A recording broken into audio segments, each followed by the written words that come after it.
What's up YouTube and welcome to a brand new video and tutorial. My name is Eric and today we are talking about TikTok and how you can export your videos to get the best results on that platform.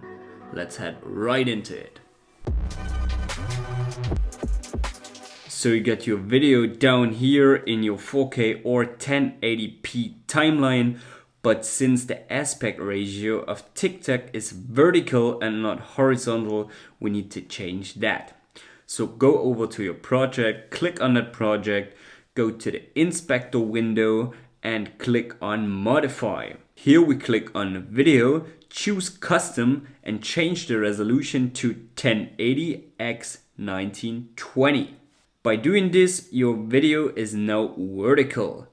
Now you notice that it's cropped in and we have black bars on the top and the bottom. So to get rid of those black bars, one way is to turn the whole video 90 degrees or scale it up and use the X-axis to move your sub back in frame. When you've done this, hit the export icon over here, select Apple devices 1080p H.264.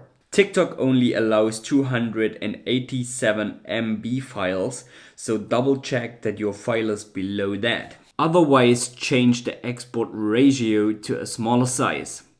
Once you exported it, bring it onto your phone. The best way is AirDrop if you are using an iPhone. So as I said, my name is Eric. I do Final Cut 10 Pro tutorials and free plugins. Check out all my other videos. And if you haven't already, smash that sub button down there and see you in the next one.